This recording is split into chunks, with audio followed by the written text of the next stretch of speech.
coming to you live from deep within an icy radioactive wasteland. I think icy would be a reasonable appraisal of the environmental conditions here. An icy radioactive wasteland. We are the survivors of the alt-right Keck apocalypse. The few, the brave, the bitchy, once more wading into battle against the saggy lobster zombie hordes with Rantzerker number 199, Stop Blaming Feminism, Blame Men Instead, Part 3. Because this is the gift that never stops giving, blaming men for everything. Because surely it'll work this time. I am Allison, and I am here with the indomitable Doge and Karen, who needs no introduction. She who needs no introduction. Yeah. Also, the sidewalks and the rooftops are white right now where I am. Ooh. But we didn't get snow. We got ice fog. Ice fog. I wonder if other people know what. Well, Brian is from Chicago. Did you guys get ice fogs? Is that like when you when the air is so cold that it just makes everything white, but it doesn't. It's not like it's actual snow. Yeah, when the air is so cold, when there's fog, but it actually turns crystalline. Yeah. Right? So you walk through it and you can feel it hitting your skin, right? Because it's like little tiny bits of ice floating around in the air, but it's not snow because they're not snowflakes. Yeah. It's just little. It sounds like he does understand the phenomenon. After all, he is from Chicago. I think not quite the lake effect. Yeah. Yeah. So anyway, we are in the frosty radioactive wasteland, bringing you more from the saggy zombie herds. I guess it is. Yeah, no, because I wouldn't call them a horde. I'd call them a herd. Yeah, a herd, a shambling herd. A hive. A herd. Okay, so all right, we're just reprising this individual, this feminist. Let's put her on the screen in case you guys forgot.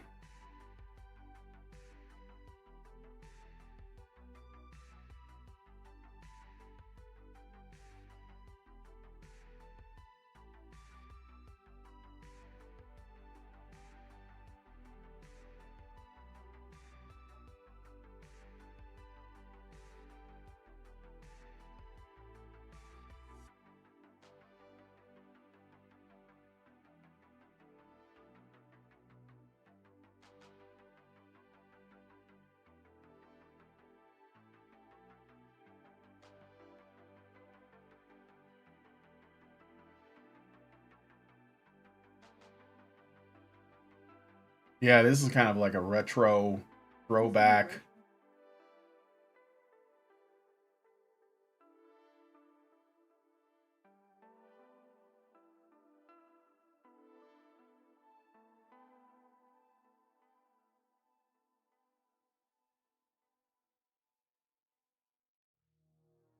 Oh, wait a minute. Hold on a second, guys. I am sorry. Go ahead, keep talking. I'm gonna change some things over here. She was banned from Twitter for longer than I was. She was banned way before I was, right? And I'm sure she was banned right up until Elon Musk started letting people back on. And her big crime was saying, "But men aren't women, though." Yeah. Yeah. Well, her big crime was misgendered someone. Her big crime was going up against the latest piety object of the single woman party. There you go. What, you don't do that. Even if you're a woman, you don't do that. You're not allowed. You cannot question the components of the identity that feminism has decided you should have.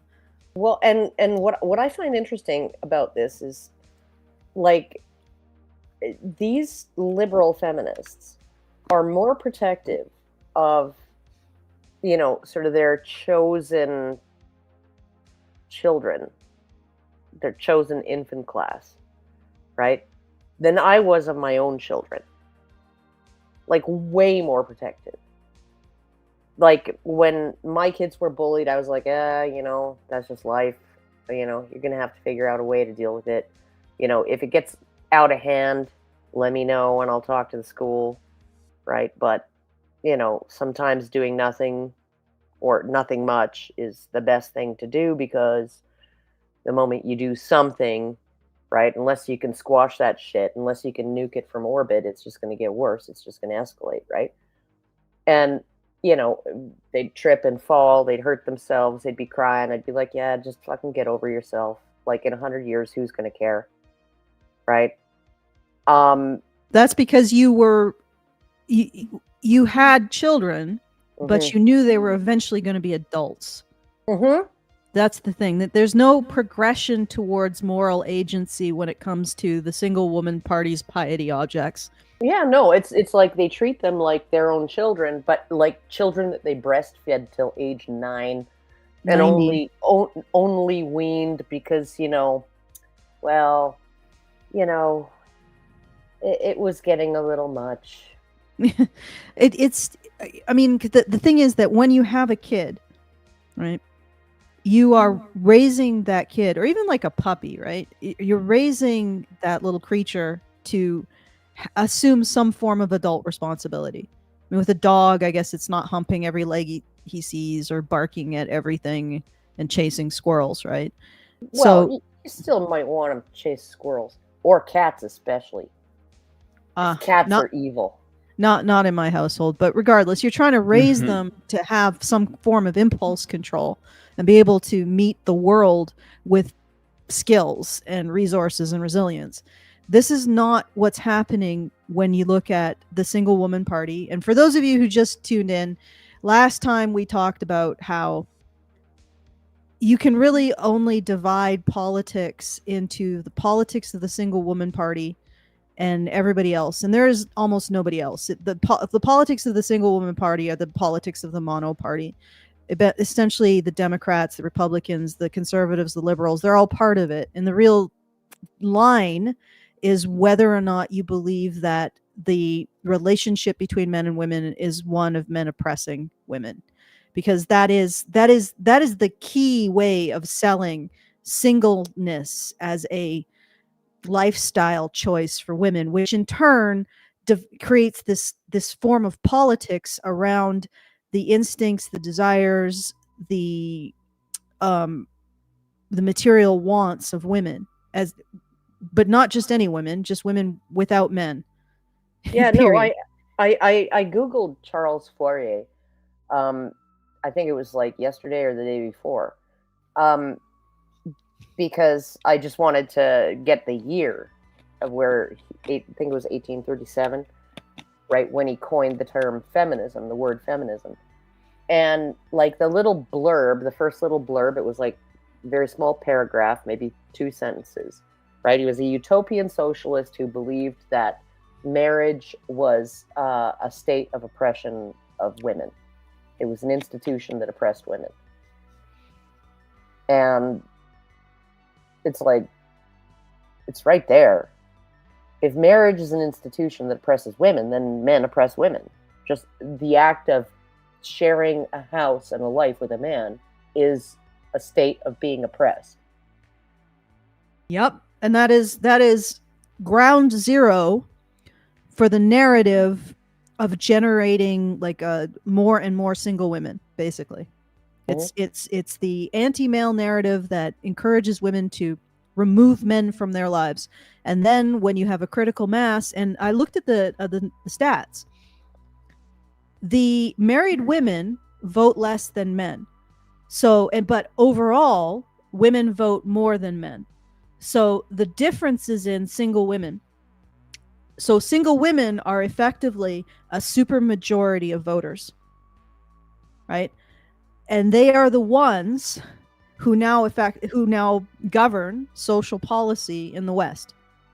So you have that party, and both sides are part of that party, because both sides, I mean, conservatives might question some of the rationale or the logic of the decisions of the overall party, but they don't question getting out of it.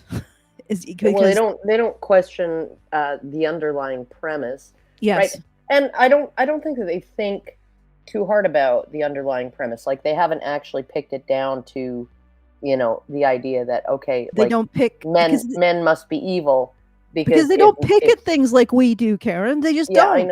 I know. They're just like, well, marriage works, you know, and it's worked for like 10,000 years. So, like, might as well keep it going because it's obviously good for society. And I'm looking at, like, you know, the stats on single motherhood and, you know, the children raised there under, and, you know, those don't look too good. So, you know, like, marriage is a good institution, right?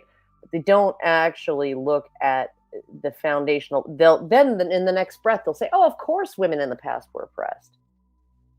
Of course they were. And it's like, are you fucking retarded? You basically, like, okay, what were they oppressed by? Marriage. Because the natural state of most women, right? The sort of not the natural state, but the life path of most women, almost all women, was marriage, family formation, right? Get married, have kids. Okay, so if you're going to say that women were oppressed in the past, what were they oppressed by? Well, the biggest aspect of their life, of course, which was marriage. Okay, what did feminism free them from? Ooh, the shackles of domesticity, right? And allow them to go out and be wage slaves. And then you have a critical mass of female voters who have never really taken responsibility for anything in their life except themselves and maybe a cat. And it's like, oh, women are doing so much better. Young women are doing so much better than young men. You know, like, they earn more than young men, you know, and they get more education than young men. Yeah, how much debt do they have? How much do they have in investments? Right? When you look at that, you see that men and women who are similarly situated, right? The men are generally, like, on average, way ahead. You know, if they're similarly situated educationally and with income, right? The men are way ahead in terms of having low debt and investments. But on the other hand, you have the huge body of men who are increasingly opting out entirely. And I don't mean like MGTOW. They don't have a job. They don't really have any educational prospects. They're just sleeper cells, I guess. Maybe sleeper cells is the wrong way of putting it. Just they're lying flat, completely flat. Well, that's my two sons. I mean, one of them. No, but they're both gainfully employed, right? Yes, yeah, but not at any kind of high status thing. I mean, one of them works prep and dish in a freaking high end kitchen. You know, sure, but, you know, prep and dish. And the other one, and he's 29, right? And he's happy there. He's like, it pays my bills. And the other one is like, he's a department manager at a Walmart. And he's asked for a demotion because he's like, I don't get paid enough for this shit. I'll take the 30-cent an hour pay cut, thanks. And go back to just being an associate. Yeah, but like the overall thing is that what we have now is our political landscape is defined by this super party of single women. And the conservatives have no viable way of opposing it because their solutions are to blame men more. And unfortunately, when the problem is that men are being sold as an option, as a lifestyle option for women, blaming them makes the problem worse. You know, men stink. Let's throw more garbage on them. That'll fix it. No, yeah. that's not going to fix it. And I think in a lot of ways, they're not at the place where they can really. In fact, it doesn't just not fix it. It actually encourages the negative spiral for women to discount men more and more and more. Yeah, no, it's a cascading positive feedback loop. It's a cascading positive feedback loop. And until they fix it, there's the only real politics that are going to have any clout are the politics of the single woman party.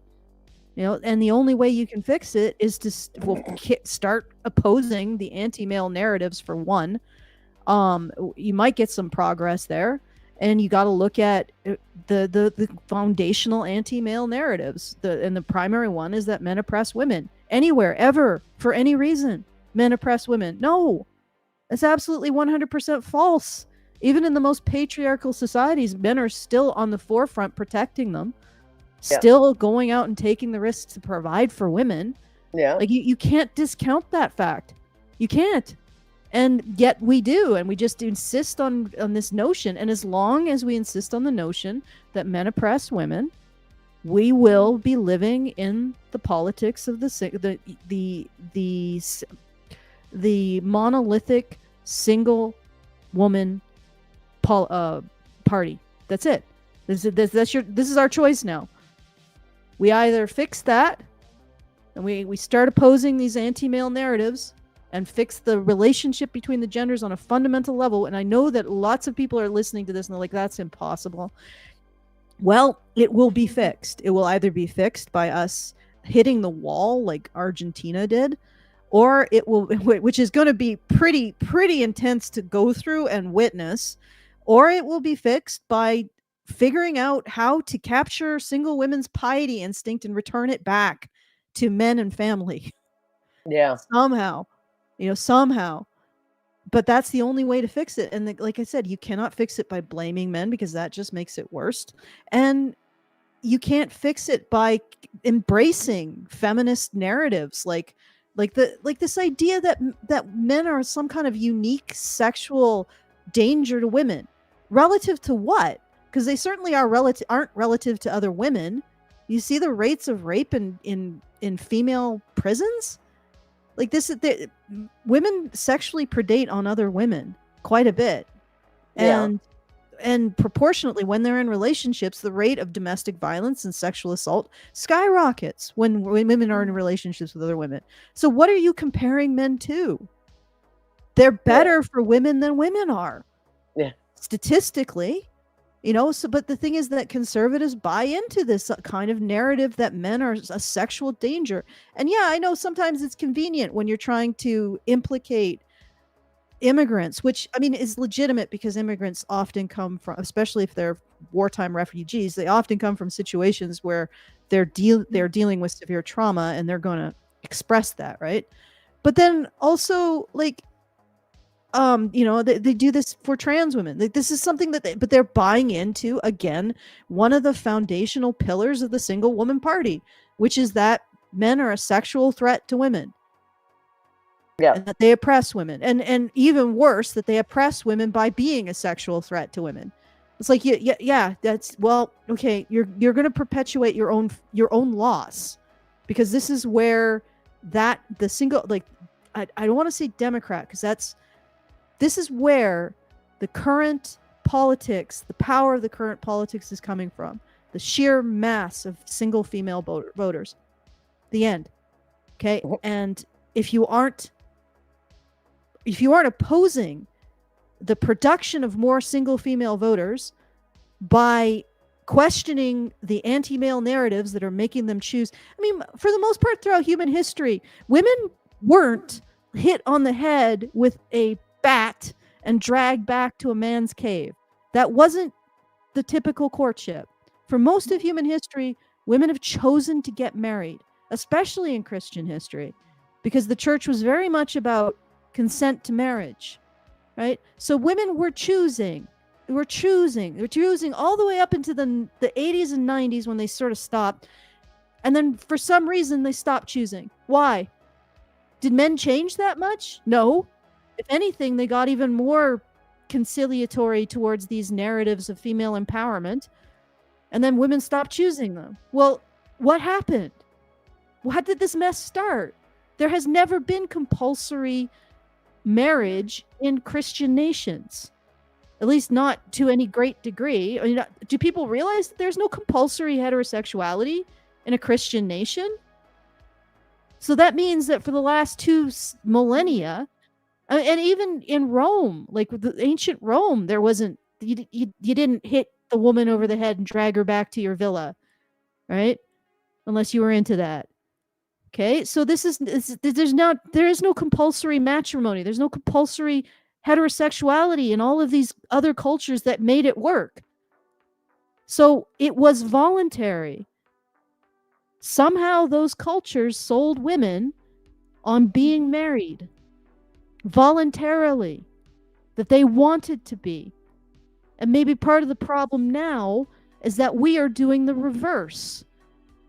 And we're doing the reverse because we got now a powerful political entity that relies on single women and the production of single women to keep its relevance and its influence and power. And maybe now we see the genesis of why men's rights activists were the first into the chasm, and we are apparently on watch lists by the Department of Homeland Security. Because, ISIS and other terrorists, maybe white supremacist terrorists, if there are any, why is my, I'm feeling, okay. All of those people, all of those heavily, armed men and some women who are interested in killing American citizens, well, all they're going to do is just make American citizens less safe and target them, right? That's all they're going to do. Homeland Security doesn't give a fuck about that. What they're worried about is anything that threatens their power base. And we're completely nonviolent. All we do is chatter amongst ourselves. And yet, what we're saying is a genuine threat to their power base, because it's genuinely calling out all of those narratives that lead women to choose not to be with men, to think that other women are a better choice when they are patently not.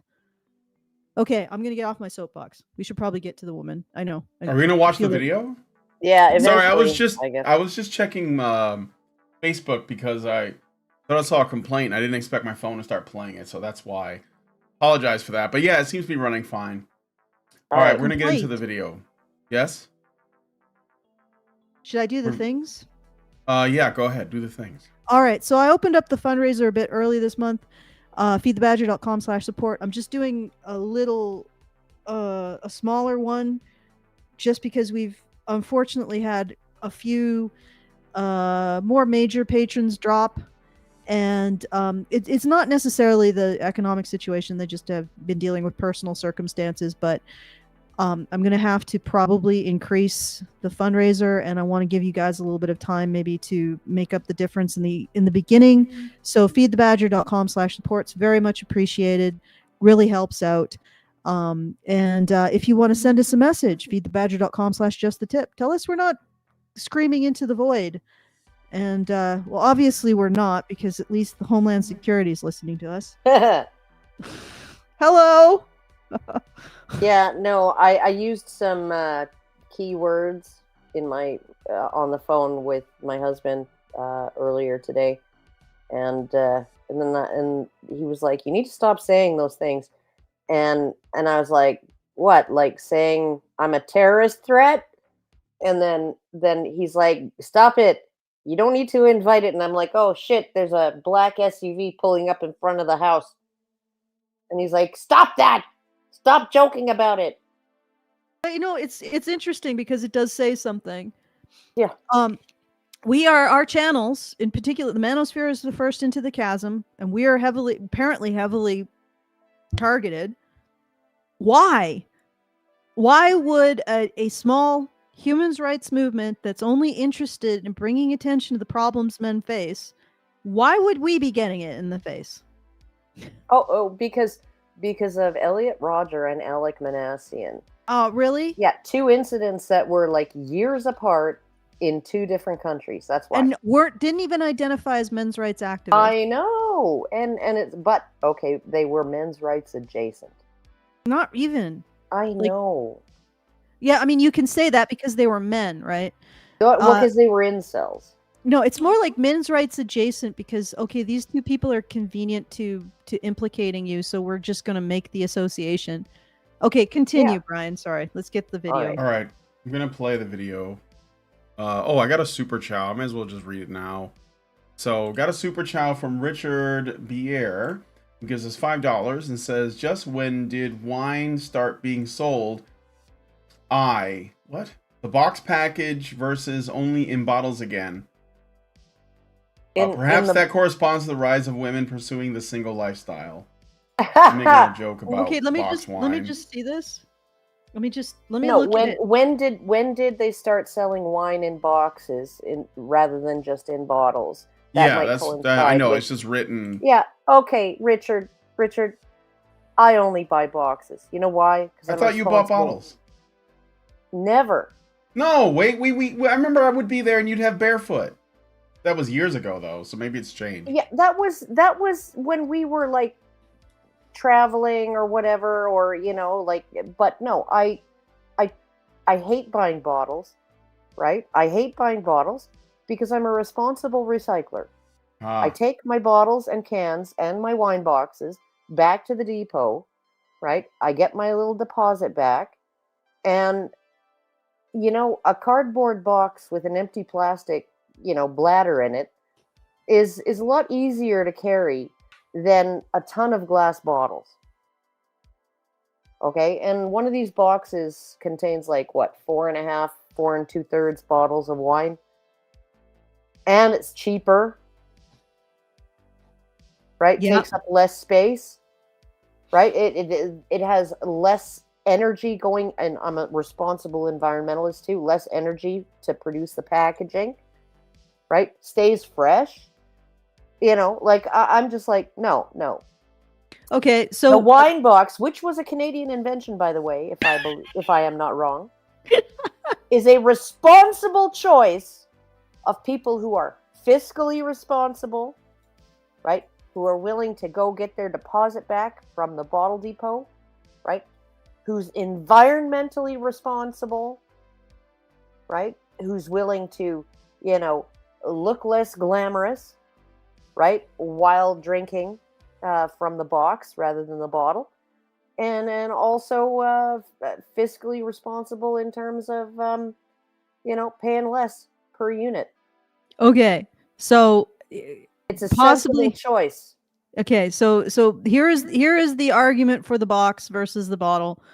Maybe just look at overall wine sales to see, Oh, they're or down right now, but when women started to drink more alcohol than men. If they do, I don't think they do, but they might now. Anyway, let's actually get to the video. Yeah. Although I do how are you.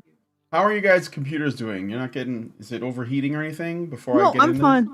My Yeah, computer is chugging along just fine. There you go. I do want to give one thank you, and then we have to 100% go to the video, because I know there are people out there who are like, we hate you because you are not on topic. Oh, I have no idea why they would do that. It's a little bit of shade there. Okay, thank you to Richard Bier. He opens up the fundraiser with $100. Very much appreciated. Right meat back on the menu, boys. okay. And You're once again, forgiven for the insult to the box wine. okay, once again, if you want to help out, it's at feedthebadger.com/support. It's just sort of a pre-game fundraiser that I'm putting on. And if you want to send us a message, it's at feedthebadger.com/justtip. Tell us we're not screaming into the void. Tell us that our only friend isn't Homeland Security. It's also you. Okay. All right. Let's do it. So the last time we did this, Maria MacLachlan here was just talking about how if it doesn't benefit women, it's not feminism. And now she's going to explain the opposite of that, I think. So let's go.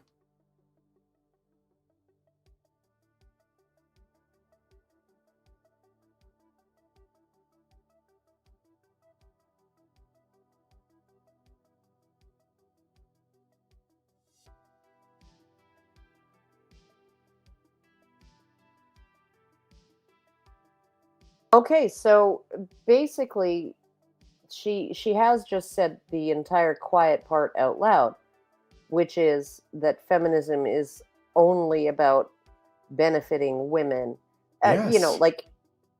But also that there is feminism that doesn't. And I would honestly say that the vast majority of what we call feminism is in the does not benefit women.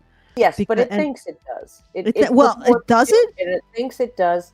Yes. Okay. No, Yeah, it all thinks it does. Well, okay, maybe it bills thinks itself. it does. Okay. It sells It itself bills as itself. benefiting women. I Doesn't have matter if it read- actually does or not. I have read a paper from like the 1980s, in which feminists were discussing whether or not to put their influence behind an initiative in sexual violence, like a therapeutic intervention initiative.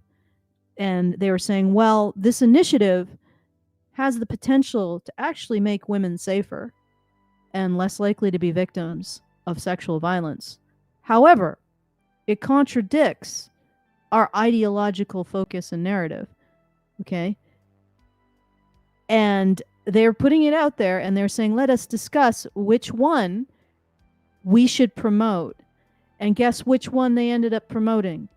Oh, it yeah. wasn't the one that protected women. It was the one that protected feminism. So from the very beginning, if you're part of a movement that's willing to put women at risk of domestic violence, sexual violence, and homicide, protect your vision, you are not pro-woman. And she's realizing this. Of course, part of the problem here is that she doesn't believe that trans women are women, whereas the feminists who promote trans women do believe they're women, or at least believe that they're going to pretend they're women because now they're their piety object. But, you know, this is exactly what I have seen, is that when there was a choice between helping women and helping feminism, feminists chose feminism. And then they have the audacity, because I've been in arguments with feminists on Twitter lately. They're all like, thank feminism, you know, like Chink Uger. Oh, yeah. Yeah, give me a thank you. Give me a Give me a thank you. thank you. Give Give me a feminism thank a you for the thank you. suffragettes who earned you your right Stop to voting. vote. Make me a ham sandwich. Yeah. Let me Yeah. play the audio for that again because they didn't hear it the first time. So I'm going to play it again real quick. I would also say that any campaign or any idea that is put into practice whose foreseeable consequences to make things worse for women and girls is an anti-feminist campaign, regardless of whether those engaged in that campaign call themselves feminists or not. All right. Okay, so I'm who just- didn't hear that? The people in the chat, because the audio track for that in this scene wasn't on, so I turned it on. So Oh, it's okay. good now. It's okay. Okay, good. Oh, All sorry right, for the well- silence there, guys.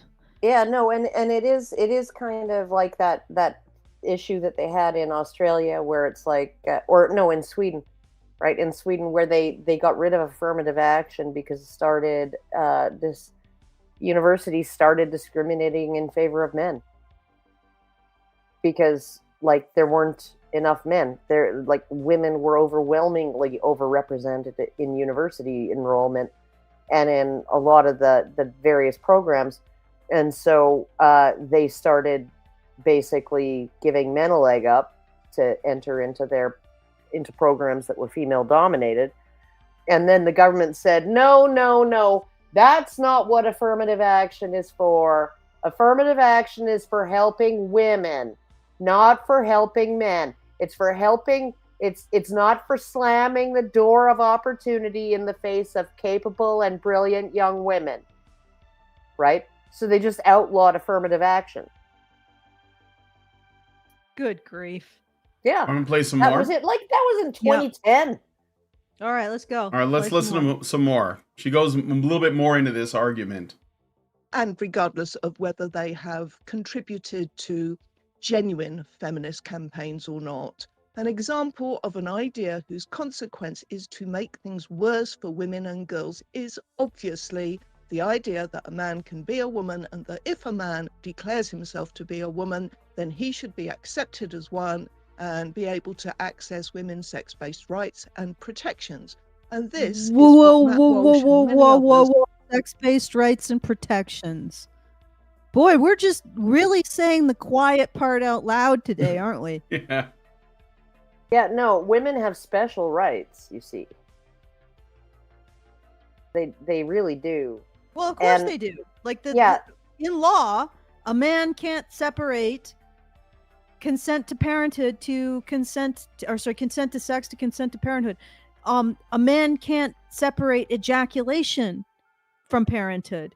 So even if a man is raped, he's still obligated to the restrictions and expectations of parenthood. Like, Yep. there's no, like, men don't have reproductive rights, period. It's why feminists always have to be like, Well, what if we shot men's balls to the moon? Well, what would they think of it then? Because they always have to go with these ridiculous assertions about, oh, well, what if we did this to men? What if we castrated them? What if we vasectomized them? What if we removed their ability to reproduce entirely? But you know why? Because they can't use a one-to-one comparison between men's lack of reproductive rights and women's presence of reproductive rights. Does anybody remember that Democrat politician who she introduced a bill that would criminalize male masturbation, because that's like abortion. It's equivalent to abortion, right? If you're just spilling your seed willy-nilly into a sock, right? I remember it was a feminist politician that was trying to like do a dunk on the she's like, yeah, mic drop, and then I'm like, what, like, how are the two comparable? Oh, well, we should make it criminal for a woman to ever have a period, because every period is an egg that just gets flushed down the toilet, Yeah, well, like I said, they can't do the one-to-one comparison because there is no one-to-one comparison. Men have no reproductive rights, even if they're raped. They have no right whatsoever, and that is in law. So feminists have to go to these ridiculous examples to try to pretend like they're in any way comparable. And then they go, bam, Yeah, they're like, well, what if we and walk away, and it's like, no. What if we put men in rape camps and made it so that women could check them out like library books? Wouldn't that be the same as making abortion illegal? Yeah, I know. Like, what the fuck? You can't. They can't even say, well, what if we took away men's right to separate parenthood from consent to sex, because they don't have one. Yeah. Like, literally, they could do that if men had that right. Yeah. They could just be like, but what? Well, I mean, if we are going to not have abortion, then we should take away men's legal right to absolve themselves of financial responsibility. Well, herp-a-derp, we don't have it, do we? Yeah. Okay. Oh. You want to watch some more? Yeah. Are blaming feminists for. The feminists are the ones who first argued that men and women are basically the same, aside from meaningless anatomical differences. They are the ones who declared that most sex differences are social constructs. Sound familiar? Yes. I don't think Matt has ever read. She's going to tell him that he hasn't read the right feminists or something. Oh, no. I've read most of the feminists, and, to some degree or another, and Matt Walsh is 100% correct on this. Like, this was the can of worms that they opened. Yep. And I'm going to ask you something. Which group kept this particular, like, refused to budge from pointing the finger and saying, no, it was you. It was you, feminists, who did this. That was you. And in particular, it was the radical feminists, because the crystals and bead curtain feminists are like, oh yeah, women are oppressed. That's why men should be extra careful, extra nice to us, that kind of thing. Yeah. They weren't like, oh, there's no sex difference, therefore blah, blah, blah. No, that was the radical feminists. That because they want not just their hatred, a justification for their absolute hatred of men by saying, well, no, women's restrictions were all just arbitrary. There's nothing biological. But also because they wanted to convince themselves that a rad fem utopia was even possible. Yeah. Like that their delusion and their anger and their hatred drove them to this. Yeah. And we said, no, you did this. It's not the trans women. I'm pretty sure most trans women just want to be left the hell alone and probably don't want to be dragged into these politics, right? You radical feminists, you guys did this. You did it. And it was us who kept that line, because there were conservative commentators, there were even men's rights commentators, all red pill commentators who wanted to point the finger at trans women. and they were not empowered by they were not the source of this. Certainly not the ones who genuinely have gender dysmorphia. They are not the source of this. They were the product of it. Well, I mean, not the ones that would have had gender dysmorphia, even in cultures that men aren't treated like lepers. You know, they are not the source of this. Some of them may be the symptom, and some of them may be now exploiting it, but they aren't the source of it. Radical feminists made this monster, and now they want to deny that. Like, radical feminists like her made this monster, and now they want to deny it. Now, like Dr. Frankenstein, they're like, I don't know, hiding somewhere, pretending like their monster isn't rampaging. Okay. All right, I'm going to play some more. Let's hear her response. Any feminist theory. It is a pretty fundamental feminist argument that it is women's ability to bear children that explains why historically men have wanted to own and control women, and why laws and Oh, customs you and son of a practices that bitch. keep Yeah, women yeah, no. subjugated. He didn't say that feminists claim there are no biological differences. He literally said that feminists claim that other than the reproductive stuff, right? The radical feminists have argued that men and women are no different, right? Other than the reproductive stuff. And she's just confirming what he's saying. Like she's not saying yeah, but she's saying yeah, and, right? And men oppress women. And it's because of women's biological differences that men oppress women, right? And she's going to argue, right, that this is the difference between men and women, is that men oppress women. And she can't say that's biological, right? She's just going to say, oh, it's rooted in biology because women have babies and men wanted to control that, right? But if not for that, men and women would have the exact same outcomes, right? And it's just like, no, like you're literally confirming what he's saying. Ugh. Well, sorry, I didn't articulate that very well, but no, I get where you're coming from.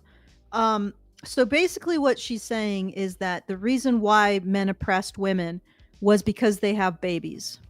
Right. So if how does she think society would have been structured if men didn't want to oppress women for having babies? Like, if men didn't want to, like, is there some kind of difference here? Like, okay, so let's imagine human history without men supposedly wanting to oppress women. Would women somehow be the ones going out and doing war? Right? Would women be the ones going out hunting the mammoth, going out on and going out across the Cape of, the Horn of Africa to find a new spice route? Like, would women be the ones doing this? Or would women still be the ones staying at home and going through the process of gestation, lactation, and early childcare while doing jobs that were available to them that didn't tax them so much that they couldn't take care of their kids? Like, would there be any difference? Would there be any difference in history if you took out this idea of male oppression? See, this is the thing. She wants to have her cake and eat it too. She wants the idea of men still oppressing women and women still defined by their biology. Because if women are defined by their biology, the reason why they were staying home and taking care of kids, at least young kids, was because of their biology. Which means, by definition, if women have to stay home because of their biology or stay in a secluded, safe space, and yes, they do, because female humans are the least self-reliant females on the planet. Like, I've used this analogy before, this example before. If human females were like female tigers, they would be able to hunt Bin Laden 9 months pregnant, squat in a freaking alley, give birth, and continue the hunt. like after like maybe a couple Yeah. hours. You know, recovery. my grandma did that, according to my mother. Your grandmother did that. My grandma had 9 children, and it got to the point where she was just stepping out of the room and just like had a baby and came back. Like it was just so easy.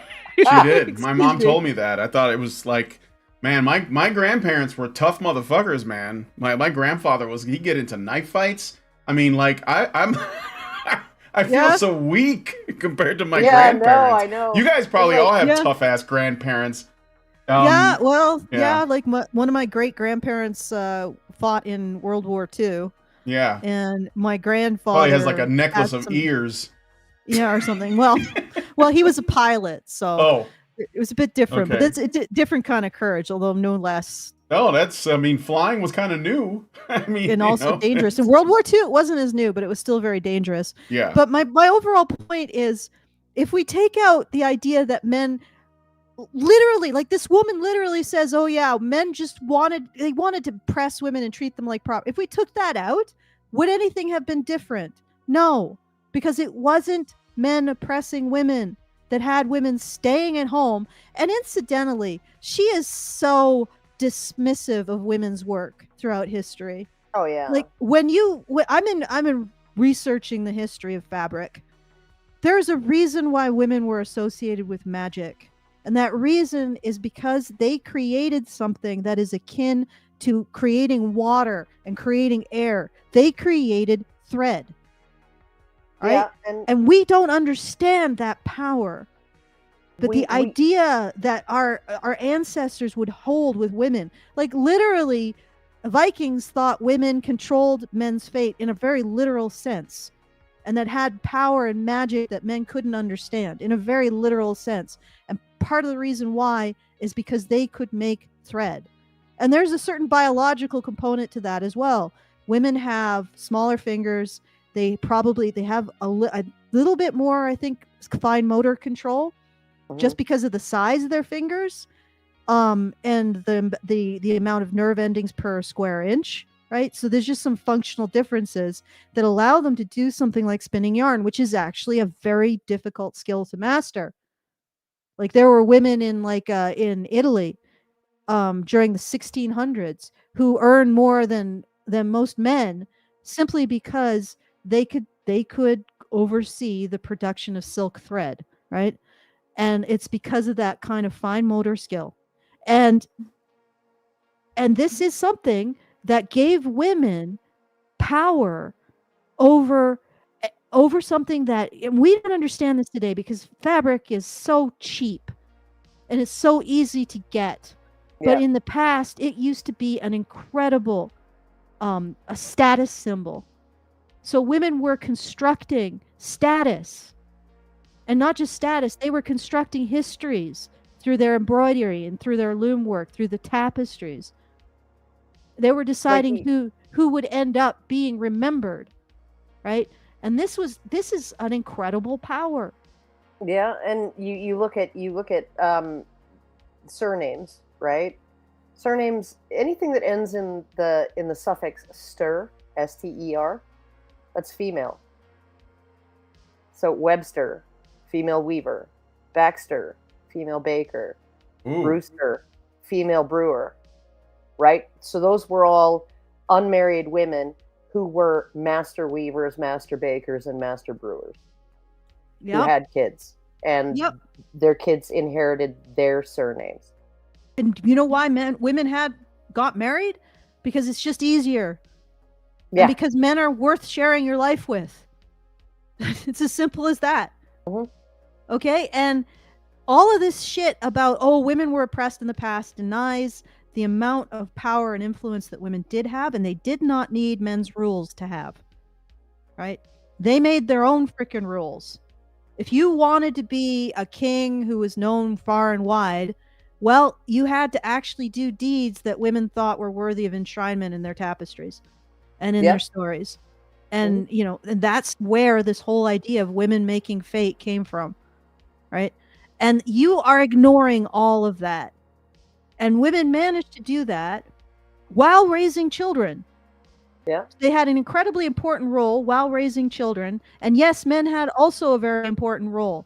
but it had nothing to do with oppression. There's no evidence that women's role would have changed at all if you remove the concept of oppression from history, because the real answer is that it was biology, not just in terms of women's limitations, but also in terms of their unique strengths. Their role was a result of those two things, just like men's roles are a result of their limitations and their unique strengths. That's it. But you want to have oppression while also appealing to biology because you hate men and you just hate trans women. Let's be honest. Well, because they have penises. Well, she hates them because she thinks of them as men. It's not Yeah. because they're trans women. Well, this No. was the point Karen Meyer made ages ago, was like in some big magazine article, right, where she said, yeah, no, that the violence against trans women is not misogyny. It's not trans misogyny. It's actually misandry. Yes. Right? Because why are these men who get the crying game surprise, in the bedroom, why are they exploding and freaking out? Well, it's not because they see you as a woman. It's because they see you as a man. Yes. Okay, See I got how a super chow and a rumble rant, but go ahead. Okay, do you see how she's trying to have it both ways now? Yeah. Yes. She's trying to say, but biology, and women's role is a result of biology, but also oppression. Which is it? Yeah, no, whoa, because men oppress women because of women's biology. Yeah, but again, or maybe men just partnered with women to help them through their biological look at history. limitations and ask yourself, difficulties. would it have been any different if men supposedly weren't oppressing women? Well, if women didn't marry and men didn't marry, right? Like if marriage didn't exist, would history have been any different? Yes. Yeah, no, We but certainly wouldn't have been here. She is saying that living in a nice house with like gyprock walls and she's saying thermal that windows. the result of history, like women's role in history, is a result of oppression. Yeah, I know, and it's not. Of course it's not. It's a result of a partnership between men and women that acknowledge biological realities, including psychological realities that have evolved over time, like the male hormone cycle that drives him out of the home, right? Yeah. Just perfect timing, and brings him home with a freshly slain You're not quite getting boar. what I'm saying, though. Yeah, I know. The male hormonal cycle, the female hormonal cycle actually match very well and very complementary. But what I'm saying is there would be no difference. Well, there would be no difference. No, there would be. No, listen. There would be no difference. Like if men had not approached women with the eye to oppress them, there would be no difference. See what I'm getting at? Except she's saying that the state of marriage in and of itself is oppression, right? Or that men did that because they wanted to control women's fertility and women's reproduction and the products of their reproduction. I'm saying that there's that. no difference. There would be no difference. Like if you say there would be a difference, because everything would be a lot worse for women. Well, no, because men don't approach women with an eye to oppression. This is their ridiculous assumption. What she's saying is that biological roles would be somehow different. Yeah, that's true. That's true. Sex roles would not be different. No, they right? wouldn't. There would just be no pair bonding and no partnership in raising families, and so that didn't come as a result and the women would suffer. That didn't come as a result of men's oppression of women, is what I'm getting at. She's saying, okay, and this is really critical to pin down. I know people are getting annoyed, but this is something that you need to hash out, because there's going to be something good at the end of this, which is going to be a very succinct way of nailing this woman to her bullshit. All right? She's saying that men oppressing women throughout history is why we have the situation that we do. This is the logical conclusion of what she's saying. So somehow we would have had something else if men didn't oppress women. And what I'm saying is that's not the case. and she hasn't even contended with this. How much of history is a result of men oppressing women because they can give birth, and how much of history is a result of the restrictions on women because they do give birth? She probably has never even contended with that question. And the answer is there's nothing. Everything is a result of women's limitations biologically and their strengths biologically, and none of it, like nothing changes if you remove this idea that men oppress women. So I'm not saying that nothing changes if you remove marriage, Karen. I'm saying nothing changes if you remove this idea, this implication that men oppressed women. Oh, yeah, okay. If the accusation didn't exist, the sex still would have happened. Yeah, everything would have happened, whether or not, regardless of the intentions of men. The intentions of men. So what she's saying is that the intentions of men are somehow more important. So once again, we're appealing to this idea of oppression, that men inflicted something on women are more important than women's biology somehow. None of this is defined. It's all nebulous because she just wants to have her cake and eat it too. Well, she wants womanhood to be biological, to exclude trans women, but also oppression to continue to justify her hatred of men. Well, okay, like the biological differences. Okay, so, oh God, now I've lost it. Okay, let's listen to a bit more. Maybe going. she'll. Well, I got a super chow and a rumble rant I should read because they'll disappear otherwise. So I got a super chow from Anonymous for $5, and he says, girls have special protection from genital mutilation. Would love to see the trans movement hijack FGM and say that mutilating a boy who might be trans could be a victim of FGM, but I doubt that it'll happen, considering that a lot of them want to mutilate themselves. Well, I wouldn't really want that change to happen that way. Those should not be the circumstances for that.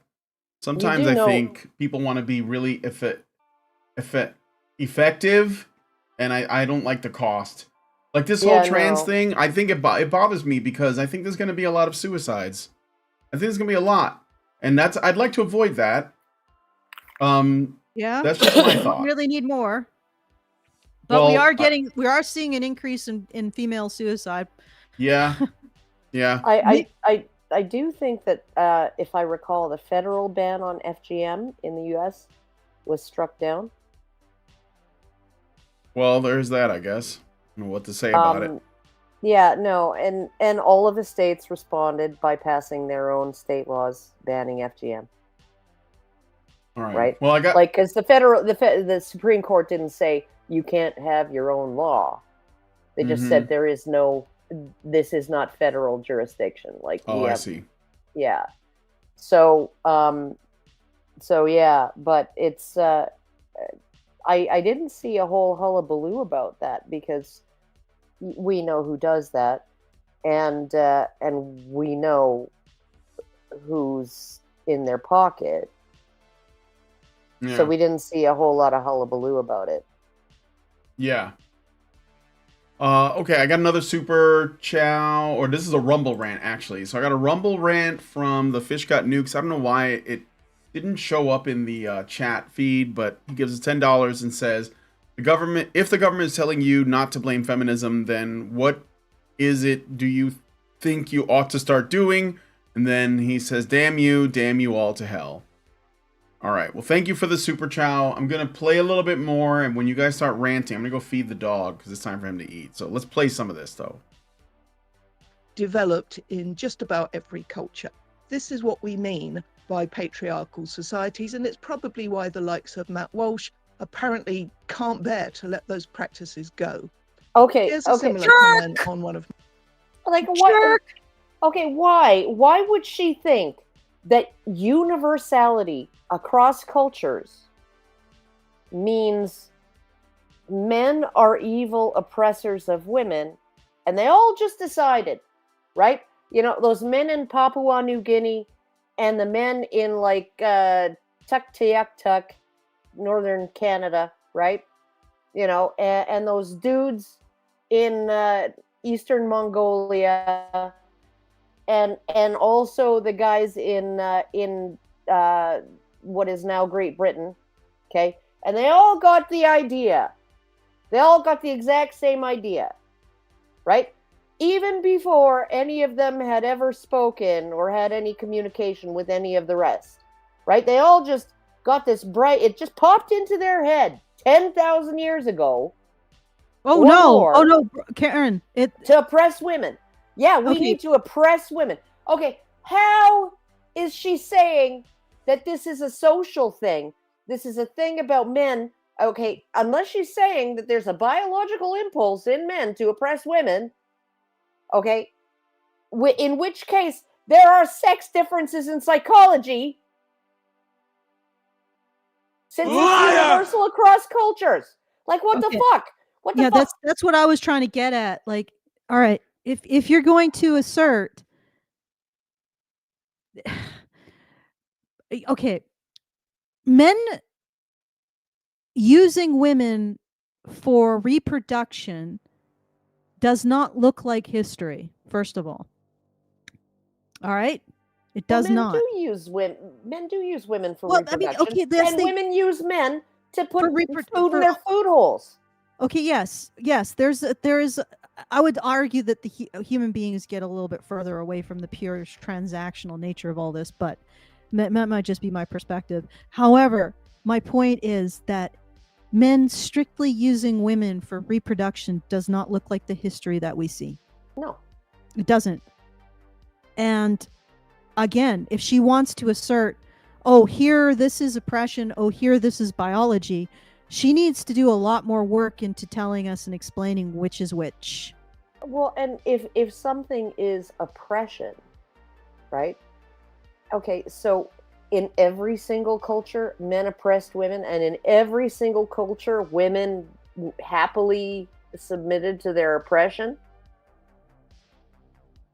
Like, they just cooperated. Culture. Also, like, this is not flattering to women here. Yeah, but also our nearest relatives, Karen, and most social mammals. Yeah, I know. But the women never once rose up. They never once had a slave revolt. Except when they did, of course, like the Roman and rising up and saying, that was when they told the men laws. what to do for them. Yes. Like that. Yeah, women did rise up in history when they decided something was pissed them off. Yeah, and then they told the men to fix it. And then they did. And then the men fixed it.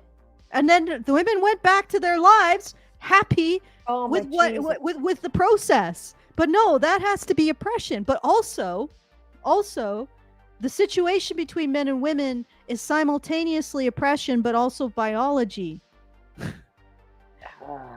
Okay, let's hear out her entire argument, because I want to see where it goes. I feel like I'm not quite there with slamming it into the dirt. So let's go. My videos.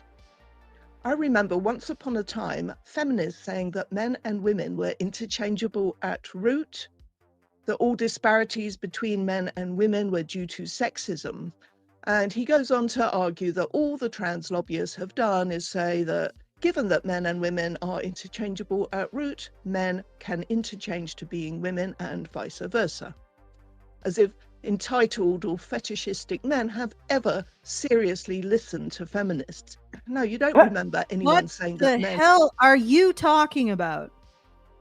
Oh, good Lord. And women... Okay. I play more or no? Yeah, just keep... Okay. Are interchangeable at root, because no feminist has ever said that. This is a misrepresentation of the argument that differences in personal qualities and behaviors between men and women are primarily the result of socialization. Okay, all right, stop here. Okay, so how much are men to blame? Like, how much is male oppression and how much is biology? Are men like 10% to blame? No. She's primarily because of social conditioning, right? And since men are in charge of society, right, then and the differences between men and women are due to primarily to social conditioning, then men are the ones who are dictating those social differences, which is, she's basically just arguing it is all Matt social. Walsh's point. Yes, it's all social except for obvious things like women give birth, which I'm Yeah. pretty sure, aside from Loretta in The Life of Brian, most trans women aren't agitating for the right to give birth. Yeah. Like, seriously. Yeah, I'm pretty sure the trans women are like, yes, cis women, you're the ones who give birth. Yeah, We're not going to take your right to give birth away. And trans men, yeah, you can go ahead and do that too. Yeah, I don't think that that's a policy among trans women. I think that they're talking about everything you would regard to be an act of oppression by men.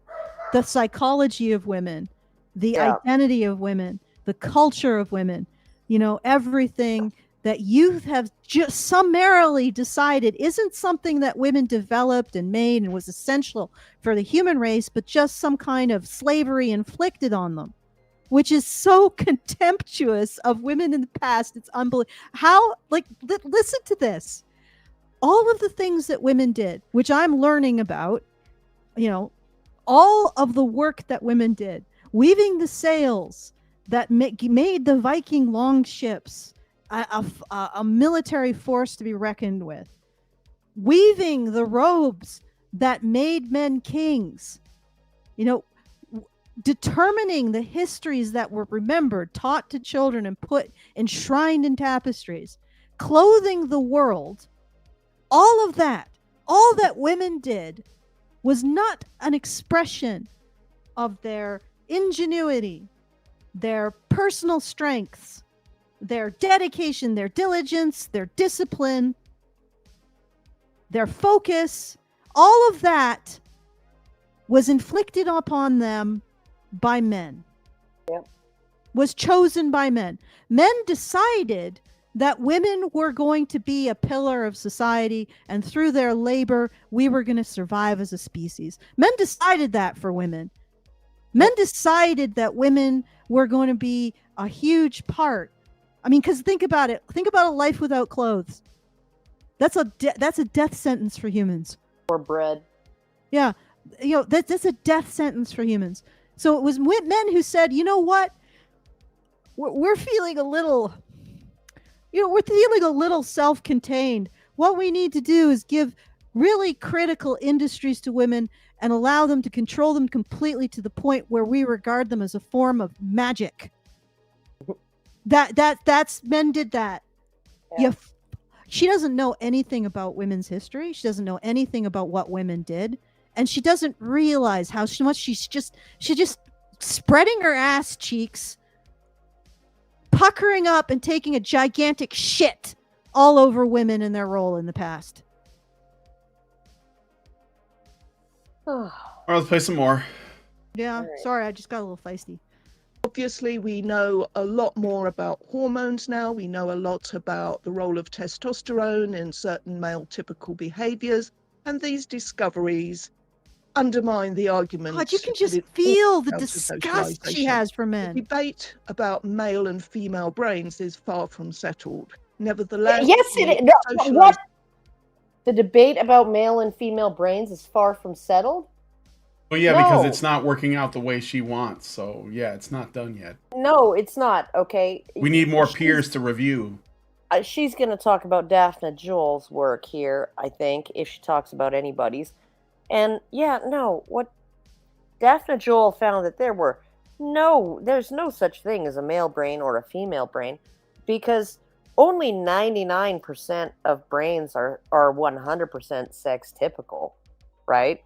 And so basically, if you're like the biggest jaboni ever, right? You go quadding in the summer, you go skidooing in the winter, you're totally into like freaking, you got a truck with a lift kit and a pair of truck nuts dangling off the back.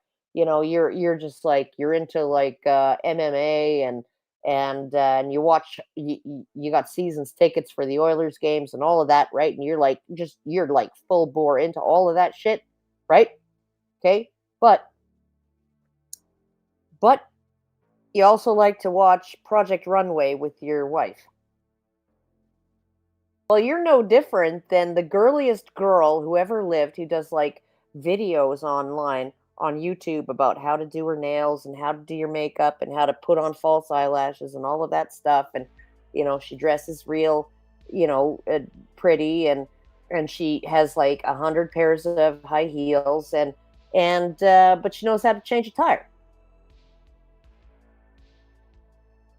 That's literally what Daphne Joel said, was there's no such thing as a male brain and a female brain. Okay, well, I guess take your bets, guys. Does she mention Daphne Joel's? Let's find out. All right, let's find out. Argument does have some merit, as we have seen over the past century. Allowing girls to get more and better educated and giving women more opportunities, they are now fulfilling roles that they were once believed to be incapable of These doing. roles didn't exist. Okay, stop. Most of these roles did not exist before this century. Most of these roles did not exist in a capacity that wouldn't have torn women to shreds a half a century ago. Okay? So you cannot blame men for not having put in place the infrastructure and the safety necessary for women to be able to occupy these roles safely, because that's really what's happened. Yep. And the other thing is that you, like, this woman, like, okay, every feminist should be forced to learn the history of fabric, and not just through a feminist lens, and take a weaving course and find out how much actual labor it took. And also realize how incredibly important that industry was to our ancestors. People went to war over fabric, right? They also went to war over bread, but they went to war over the things that women controlled and produced. You say that women were excluded in the past? Because they had their own thing that they were doing. Yeah. It's like, soccer players are excluded from playing tennis. No, they have their own sport. Yeah. They had their whole gigantic, huge thing that they did. Had their own league, yeah. They had their own, yes, they had their own humongously influential, important work that they did, including raising children, right? I mean, a lot of, an interesting thing that I learned is that algebra, arithmetic, some of the early treatises on mathematics, one of the reasons why they may have been so important to the Greeks because of weaving. Because in order to be able to recreate life in patterns, you have to be able to reduce them down to threads and down to thread counts. And you need to be able to do it in an intuitive sense before you have like a decimal system, right? So it's like this is also the progenitor of a lot of thought, a lot of ways of thinking. This is absolutely critical stuff. And the thing is that women would do this, and they would do it intuitively. So they'd be using geometry, they would be using algorithms and reductions, and they'd be doing it all intuitively. All it required was like a language to lay it out, algebra, geometry. Like, this is all stuff that comes from weaving. And, you know, like, I am totally behind going back through history and saying, oh, wait, look, women did this, women did that. Women were really critical in this way. Hey, maybe this power that women had, you know, they didn't think they needed men's powers. Especially since at the time, men probably noticed that when you give men a power, usually they either try to wear it in order to attract a woman or use it to benefit the women in their lives. If you not noticed that, like, they probably noticed that. Yeah. Okay? So, you know, like, they give women in the past the right that their work was important and they were able to arrange their lives in a way that they wanted, or at least was comfortable to them. Okay? Give that, not just, or more comfortable than it could have been. Give women in the past their agency, their intelligence, their intuitiveness, their cunning, their discipline, and their worth. Because your entire mentality and your entire framework strips that from women. Unless they are men. But then you get pissed when some men are like, but what if we become women? Like, yeah. Is the real irritation that there's anything, they see anything valuable to being feminine and being a woman? Is that what's really pissing you off? No, what's pissing her off and what pisses all the rad femmes off is that being considered women gives trans women access to intimate female spaces. Oh, I don't think that's it, Karen. I honestly don't. I don't think it's the intimate female space. I think that's the weapon they use.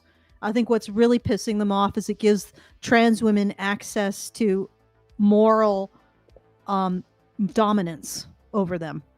Oh, yeah. Well, she said in the video that she does not consider herself a radical feminist. So just bear that in mind. Well, I mean, now, whether or not it's true, I think is definitely debatable. But by her account, she's claiming she's not a radical feminist. But she I think is... that her claim is that she's a common sense, feminist, just like exercising common sense. Yeah, except for everything that comes out of her mouth. Yeah, I know. I'm not saying this is justified. I'm saying, there are rad femmes that say they're rad femmes, and then there are women like this. I guess the problem is she says that it was men's oppression of women, so men wanting to exploit women's reproductive resources that led to the roles that women were in.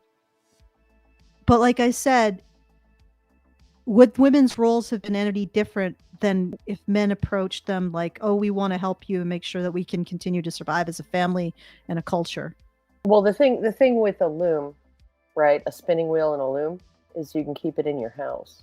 And you can also do it. You can also do it you while can work from home while you're looking after your kids. Yeah, is what. And periodically stirring that pot on the stove. That's what the sensible historians, when I find a book, I really appreciate it, with a woman who's actually being sensible about history, that's what they say.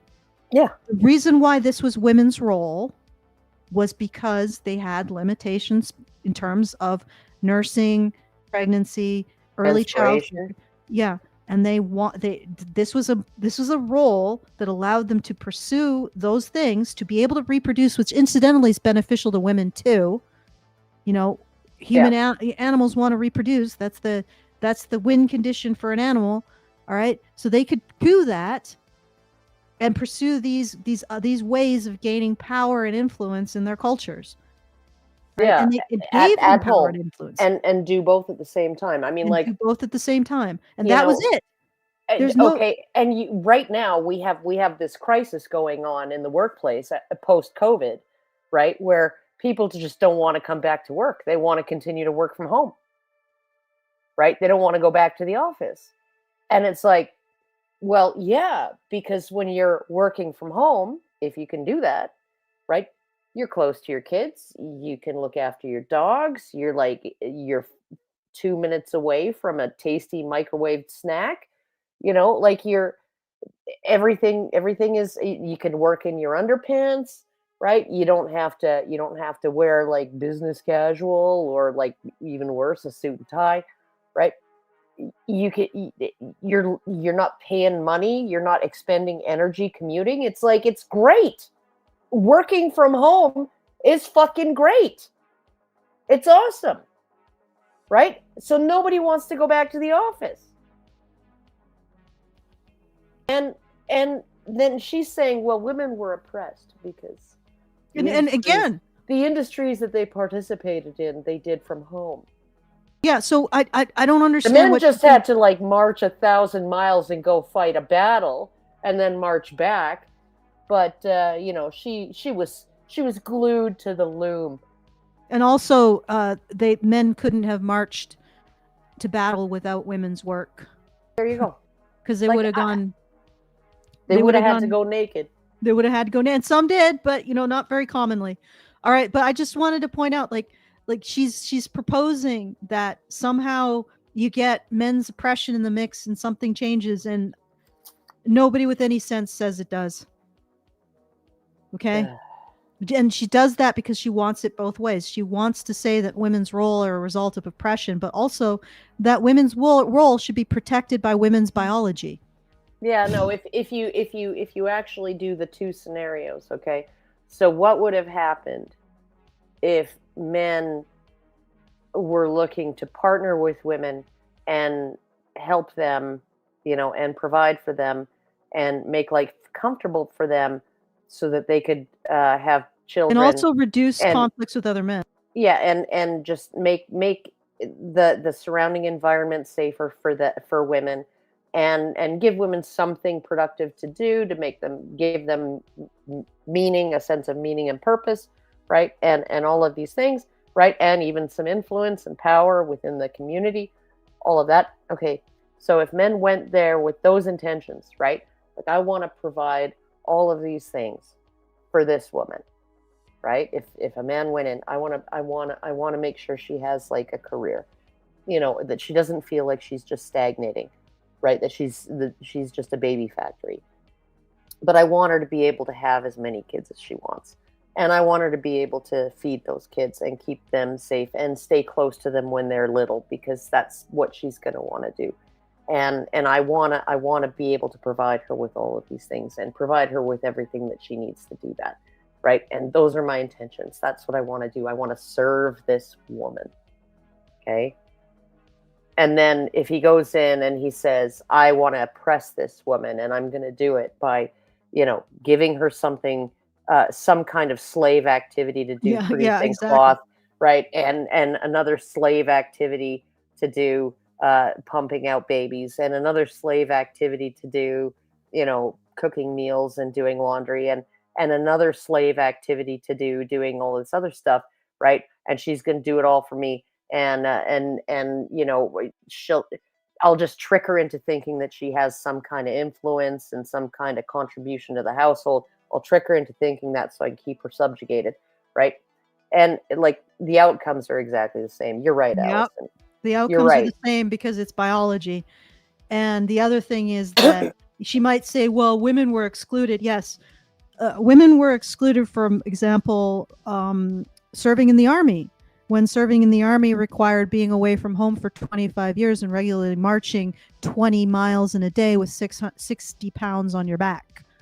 Yeah. Okay, they were excluded they're the same reason that men are excluded from giving birth. They're physically incapable of it. Right? Yeah. For most of human history, the jobs that men did were physically, like, women were physically incapable of doing them, period. Yeah. That's why, as a radical feminist, okay, she doesn't call herself that, but whatever, you don't want trans women competing in your sports. Yeah. The same reason throughout human history, men did certain jobs because women were physically incapable of them. And maybe the whole idea of women being legally restricted from them was simply to give men a sense of pride, or that they could wear these rather arduous, uncomfortable, self-sacrificial jobs as a means to feel like a man, rather than being used. Yeah. All right. Okay, a little bit more.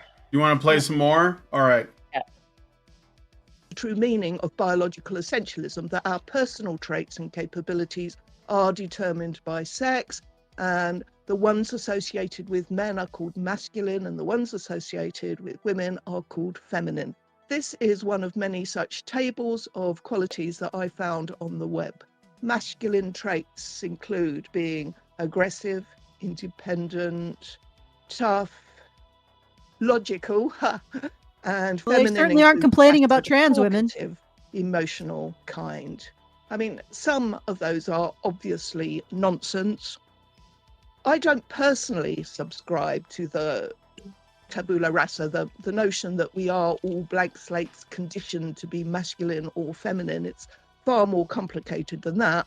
But in many roles, we have seen that men and women are interchangeable. There is no point in denying this, however much you might not like it. No.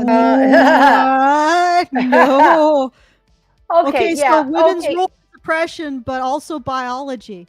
Yeah, okay, so my husband works with a female engineer, okay? Like, he's an engineer, she's an engineer, okay? And they're both, she has her PN, so she can stamp things, like she can approve projects and stuff like that. He doesn't have his PN yet because he's lazy, but or he's impatient. and the process is onerous. And he doesn't feel like he needs it necessarily, but he's basically the prime person, the lead person on the team, because he's just the most well grounded. He's the most I guess he has the broadest experience and the most expertise and the largest amount of creativity, right? But this female engineer, she's 32. She's desperate to find a man to settle down with, right? So that she can have a baby. And she's coming up on the hard deadline for that. She's going to be in a hurry, so that scares a lot of guys off, right? You know, on the first date, when it's like, okay, so can you get me pregnant in 3 months? You know, like when that's the vibe, it's a little scary for men. But she approaches work completely differently than my husband does. My husband, his entire focus is on work. I do everything that I do around the house and everything to support his ability to work and to excel at his job, including proofreading emails, you know, looking for typos and stuff, you know, going through certain things, dealing with a bunch of logistical stuff. I pay all the bills. I look after the entire everything else. And he just focuses on his work. That is his one task. He does his job. And meanwhile, she broke her hand skiing. She went on a long weekend ski trip, broke her hand. Of course, when you spend your life typing at your job, right? Broke her wrist, rather. She had to take 2 months off for that. Union shop. You know, she's got plenty of medical leave, right? You know, paid medical leave, right? And she goes out on her newly healed wrist and does some rock climbing and jumps down off the wall, only a few feet, but lands funny and blows out her knee. So then she was on crutches for 4 months and needed a knee replacement, right? And I'm like, so she spent 6 months of the last year off work, just not working. And I'm like, yeah, no, my husband is New Year's Day he went in, right? Yep. New Year's Day was a stat holiday, right? And I was so mad at him for this because it was he told me on New Year's Eve, yeah, I might go in tomorrow. And I was like, well, it'd be nice to know so that I can make sure I cook enough so that you have some food to take with you, right? And he's like, you know, I'll decide tomorrow morning. And then he sets the alarm for 6 a.m. like usual. So I get up at 5. And like usual, because I can't stand being a human being for at least an hour after I get up. And I do my thing. I have a cigarette. I have a cup of coffee. And then I don't hear the alarm go off in the bedroom. So I get up. I wait and I wait and I wait. And then it's suddenly it's 7:30 and the alarm, and I hear him talking to the Alexa. And I'm like, okay, well, maybe he's up. And no, he was just asking her what time it was. So I poked my head in the door and I startled him, and he was all pissed off at me because now he's like, I'm like, are you awake? And he's like, well, now I am. And then he goes to, you know, get ready and stuff, have a bath and all of that. And I'm like, are you going in? And he says, I'll decide when I've decided. Right. And I'm like, Jesus Christ. And then 10 o'clock, he's like, can you drive me in? And I'm like, fucking fine. I'll drive you into work. It's a different level of devotion. Yeah. It's because a little bit.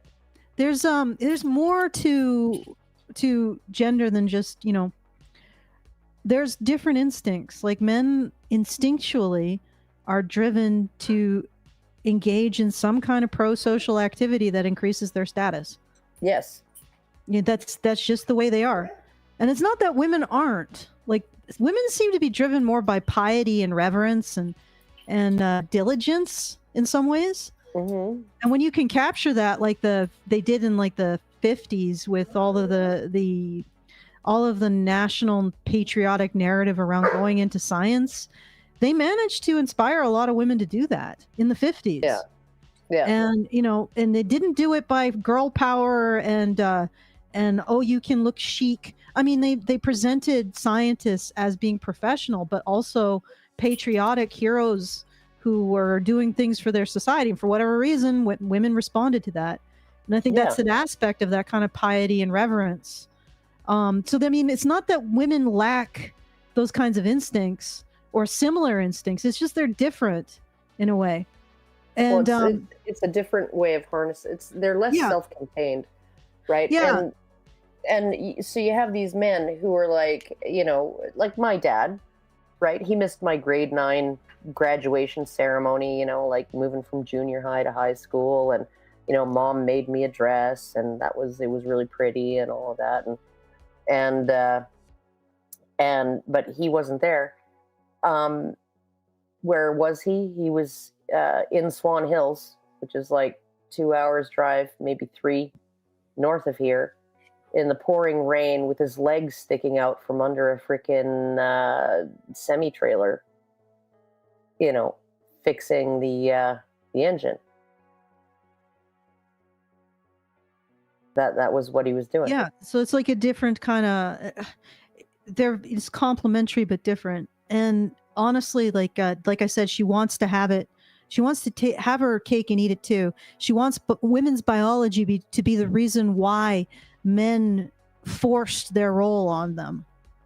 Yeah, and it's like, no. Like women would have been, like, seriously, like imagine it. Women would have been like pregnant. Well, you know, there was occasionally Viking women who did this, but pregnant. Chasing after mastodon with babies strapped to their breasts. Yeah, just excuse me a moment, squat, press out a kid, strap it to your back, you know, trailing the umbilical cord and just run after the mastodon. Yeah, no. No, not human women. Sorry. No. Okay. And not human babies. No, right? True. They're like, we're not like giraffes. We can't like drop our babies 4 feet onto the freaking dusty savannah and then just continue walking after like a 30-minute rest. Yeah. You know, with our babies trotting along behind. Yeah, that is not humans, lady. It's just not. And believe me, it wasn't men who prevented women from that. You know, just squat down, give birth on the battlefield, strap the kid to and then just continue mutilating while flinging around a broadsword. Yeah, no, that wasn't men that stopped you. No, it really wasn't. You know, really like wasn't. As someone who's gone through the, you know, the menorrhea that comes after childbirth, it's like, okay, you can't even pee right away. Everything is so inflamed, so swollen, right down there, that you might not be able to pee for 12 hours after you've given birth, right? And when you do pee, it's like you're peeing razor blades, soaked in alcohol. Okay? Yeah, it is insane. And they're like, okay, so you can have sitz baths, right? Like, so you can like you suspend a bowl of warm salt water, right, in the toilet bowl, and you sit in that, okay, to soothe the pain. And and you know, you should try and pee in the shower, right? Because they make you shower right away because, you know, you're all covered in fucking blood, right? And amniotic fluid and shit, right? So they get you in the shower and they're like, try to pee in the shower, it'll hurt less, right? And then afterwards, it's just like, oh, and if you pass any large clots, let me know. And I'm like, how large? And they're like, anything bigger than your fist. And I'm like, what the fuck? And I'm like, Jesus Christ. Yeah, but right? Karen, But I Karen. was still out sitting on the picnic table having a cigarette 20 minutes after I gave birth to that little fucker. But Karen. Oh God, she's so delusional. Like, and again, you can't have it both ways. All right? You can't say that men inflicted this on women because of biology, but it's also socialization. Like, this is what she's doing. And if she wants to have it both ways, then kindly tell us how much is oppression and how much is biology, so we can just put that on men's tab and be done with it. Yeah, I mean, like you look at the, the stat that Jordan Peterson brings up that was brought up in that Hirnbast documentary, the Norwegian documentary, the gender equality paradox. It's a must-watch for anybody. But when you look at the stat that they brought up, which is that countries that have less gender equality in terms of the roles of men and women, right, that they're expected to, more patriarchal, right, in terms of, the roles of couples in marriage and all of that stuff, right? Somehow you see that the more modern a society is, the greater the disparity in preferences between men and women, right? So you go to some place like Afghanistan or India, and you're going to find a much higher proportion of engineers or computer scientists are women than you are going to find in the West. Well, yeah. You know why? Honestly, probably because those. I'm going to give you my estimation. I know they have another one. It's probably because those women are much more motivated, are still coming off of that cultural tradition of female industry. Well, and also because they're, if you're living in poverty, right, you're going to look at not what's going to fulfill you necessarily, but what's going to give you a good income, right? And you're also looking, and they saw this in Iran, you're also looking at what degree would be highest value to put in my trousseau to attract a high value husband, right? Because if I'm an engineer, he has to be at least an engineer. But here's another thing. When we look at supposedly gender neutral countries, they're not actually gender neutral. They have usually adopted an attitude that men oppress women. Yeah. So that is a belief system that these cultures where women are still more industrious, perhaps, or more providing for their families. Maybe it's also an element of like being more traditional in mindset and not adopting this kind of resentment towards their partner or their family that they do in the West. Because it's actually pretty astounding when you think about it, that Western women consider it oppression to be the most leisured class in human history. Yeah, I know, right? Yeah, it's like homemakers. I mean, not like homesteaders, but homemakers who don't make an effort, who have a nanny or an au pair and like a housekeeper, or even just modern conveniences, right? Yeah. And they drop their kid off at kindergarten. They don't have a difficult life. They have the easiest life path of any human being in all of human history. And yet we have created a society that conceives of that as oppression. It's ridiculous. Yeah, well, and this is the new American dream too, because they did some stats like a while back, maybe 5 years back, right, that found that 60% of full-time working women wanted to work less, not more. Well, I think that's probably true about men too, right? Yeah, but a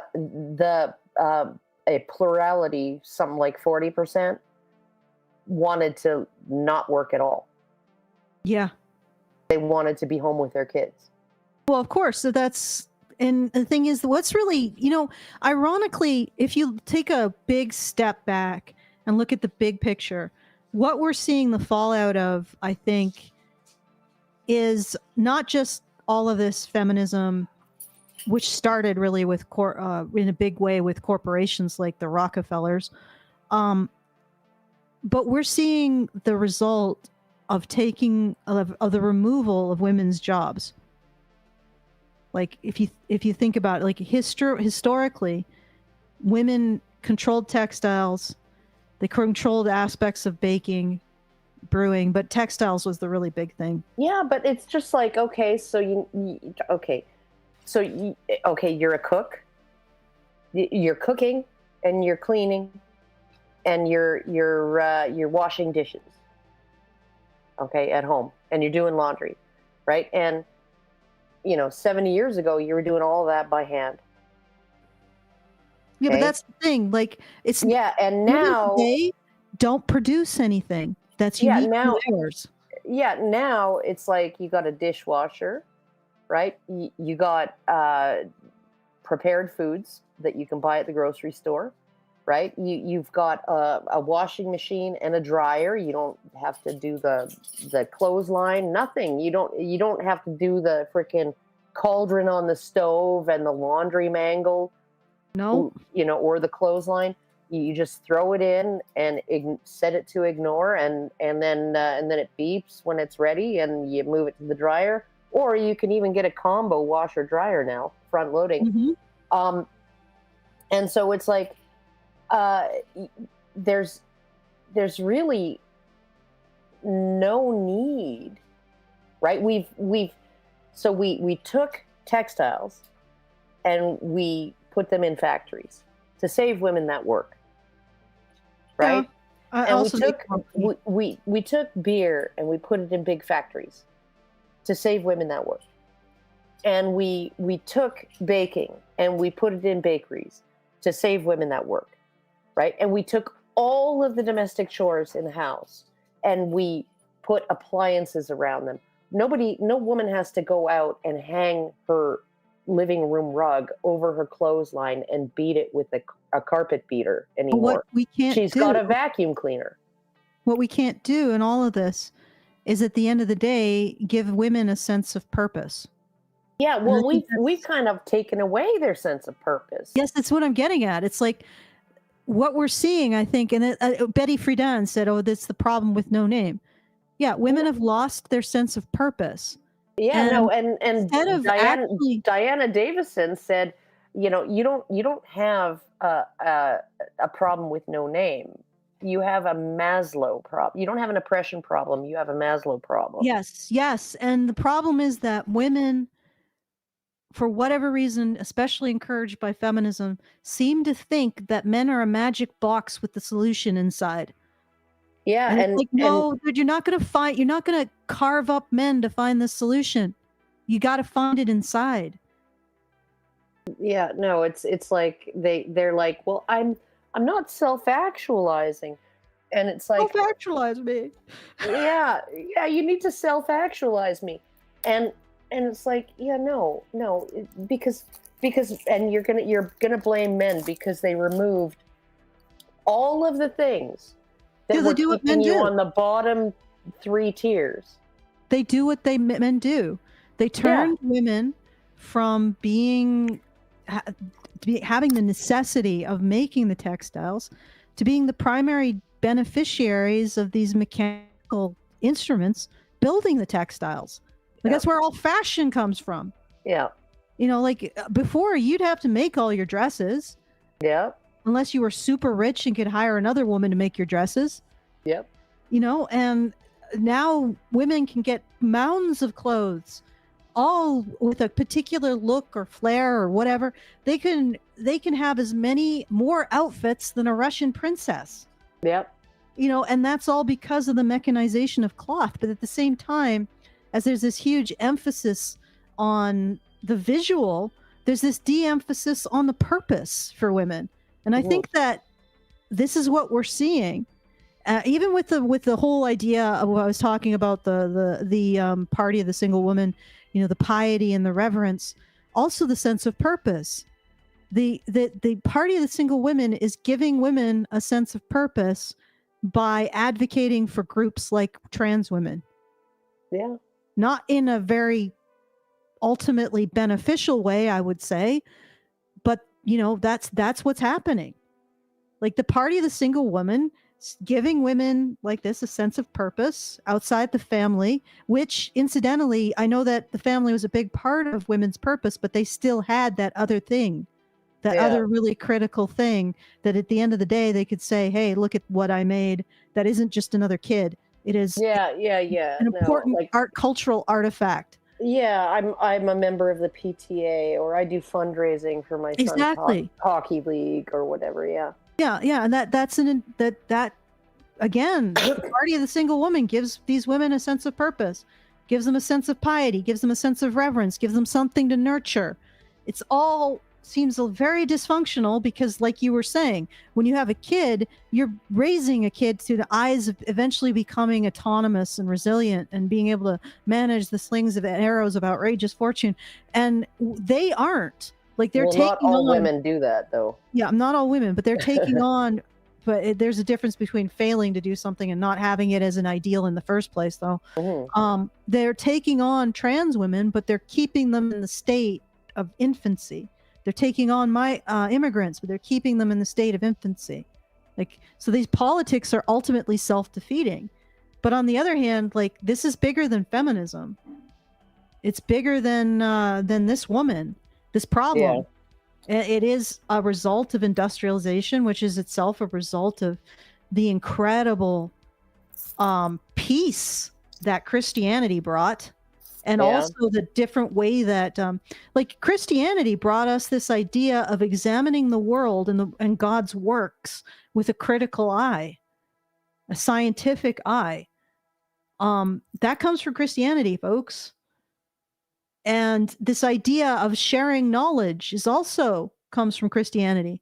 Because before, if you were a druid and you found a particularly potent bit of mistletoe or whatever, you'd keep that shit to yourself. But then with the advent of Christian virtues, the idea of sharing knowledge becomes a virtue in and of itself.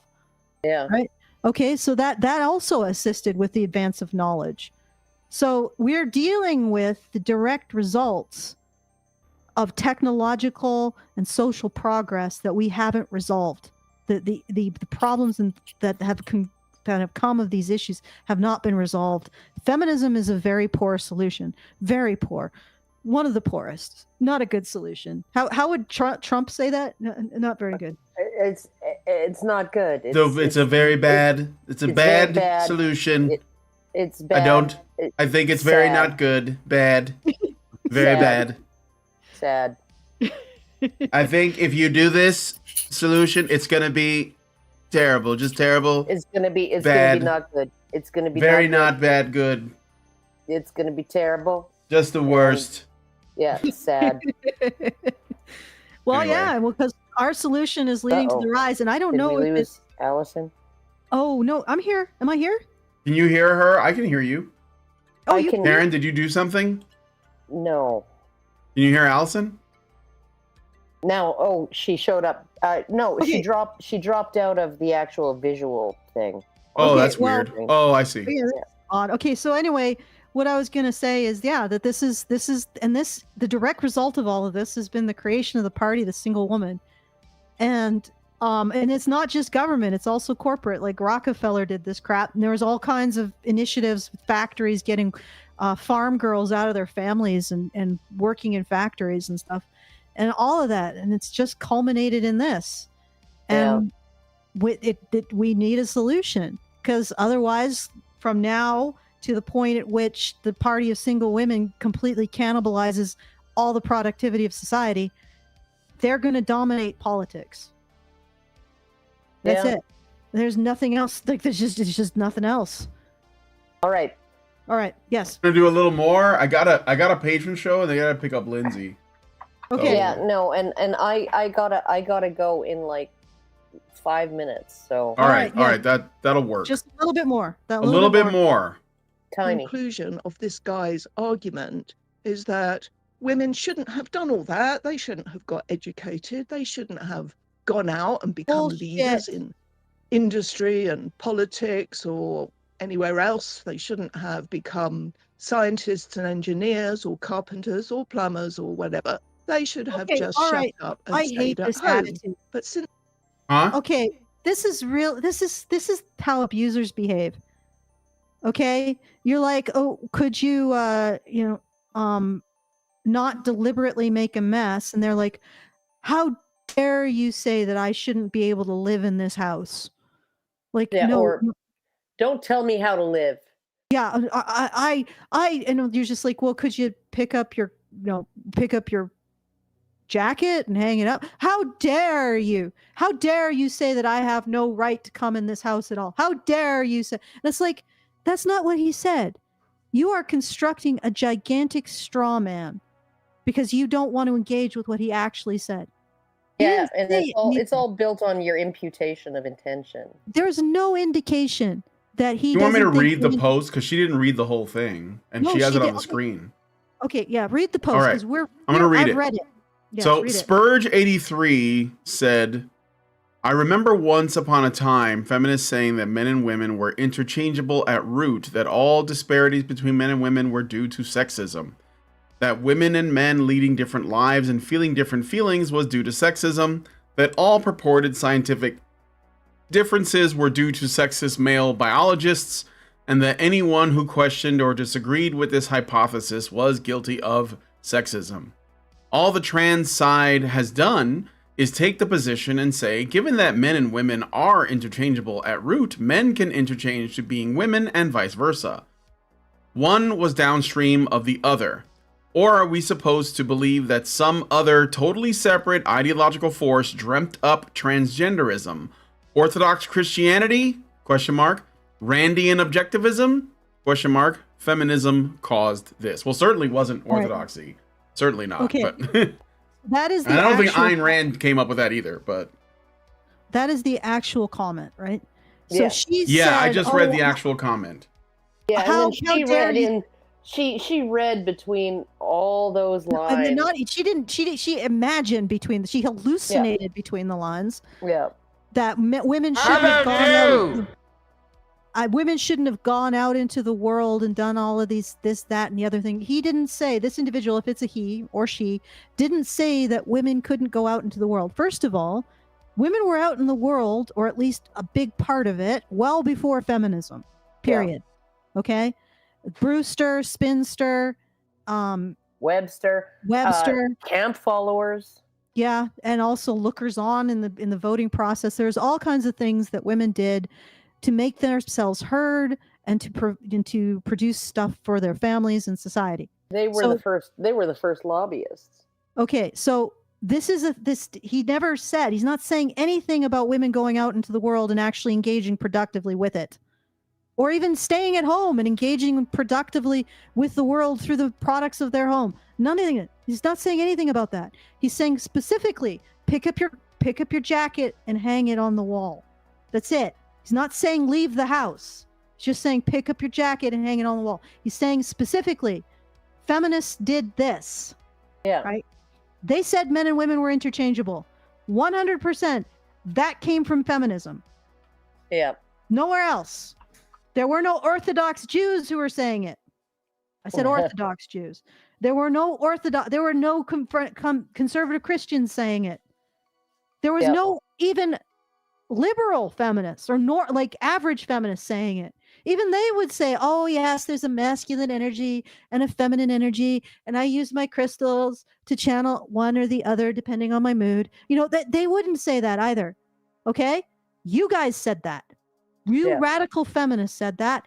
And incidentally, you have the same opinions. You're disavowing radical feminism. You still attribute not to biology, but to oppression, the roles of women throughout history. So you are a radical feminist, at least in your belief system. Okay?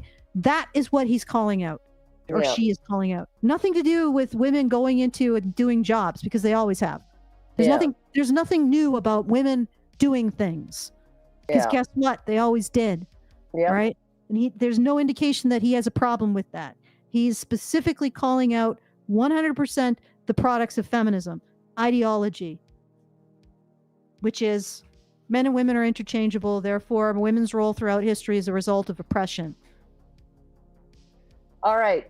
Yes. It is now 3 o'clock. You can say whatever you want if you want to say anything. You know what? You said it well.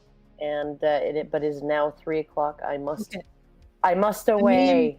Okay, and then I will say the things. Okay, everyone. Unless you had a few words left, Brian. No, I think this is good. I mean, All right. there is a lot more, but we can do. I think this is a gem, as far as I'm concerned. Oh yeah. Well, No, it is. This Like, is it's touching on yeah. all the politics of the debate. There's a lot in here. I want to revisit it, but It gets better. I do have to go. Well, I mean, and by better, I mean way worse. But yeah. Yeah. I hope so. All right. But I'm gonna go. Have see a good you night, later, Karen. everybody, and good night or good God evening bless. or good afternoon, all. Put past Bruh. them. Bruh. All right. Yeah. Bye-bye. All right. Okay. Bye, Karen. Oh, right. you know how to hang up? You know how to leave? Oh, no, she did it. She did it. Okay. She figured it out. Good. Yeah. Okay, Superlative. cool. Okay. All right. So once again, I am starting the fundraiser a little earlier so we can get a bit extra on. And you can help us out at feedthebadger.com/support. Please join our very generous supporters. Make sure that we can continue to say this stuff because I think we're making the connections that need to be made. I'm pretty sure the connection I've made between the Party of Single Women, the current mono party in the U.S. and in every Western culture, really, and the feminist narrative. I think that's pretty unique. I mean, maybe it's in the misandry bubble, but I'm not sure. I remember reading it. I don't think it was. But anyway, if you want to continue to have these kinds of unique insights and listen to a trio of people sort of groping towards the truth, please support our content. The hell word? Content. Okay. I was stumbling there. I didn't know what word I said. Oh, good. At feedthebadger.com/support. And if you want to send us a message, if any part of the show sort of triggered a thought or a question, or you just want to say, hey, you guys are cool, you can do so at feedthebadger.com/justthetip. We will read your comments out at the next relevant show, probably the next time we deal with this, since this woman has turned out to be a gold mine of She is. saying the quiet part out loud. You're really going to do that. You're going to say that. All right. Okay. All right. So feedthebadger.com/support to support the show. Feedthebadger.com/justthetip to send us a tip and your messages. And back to you, Brian. All right. Well, we're going to be heading into the patron show, by the way. So I do have one set up. So please join us there. And hopefully I'll see you. And then to become a member, just go to feedthebadger.com/ well, it's just feedthebadger.com and set up a monthly subscription so you can become a badger yourself. So maybe we'll see you guys there. I'll probably be in the Nerdcast after show. So if you guys are at lower levels, you can join me in there because Karen is not going to be here. So it'll just be me probably. All right. If you guys liked that video, please hit like, subscribe. If you're not already subscribed, hit the bell for notifications. Leave us a comment. Get to hear Brian's commentary. Actually get to hear Brian's thoughts. Yeah, I know. I'm basically like in the background for most of these, but yeah. So maybe you'll want to hear what I think. I don't know. All right. Well, anyway, like, subscribe, hit the bell for notifications, leave us a comment, let us know what you guys think about what we discussed on today's show, and please share this video because sharing is caring. Thanks guys for coming on today's episode of the Rantzerker, and we'll talk to you all in the next video. Men's right active machines, dude. Okay, they are literal machines. They are talking point machines. They are impossible to fucking deal with, especially if you have like a couple dudes who have good memory on top of that too. Holy shit, you're fucked.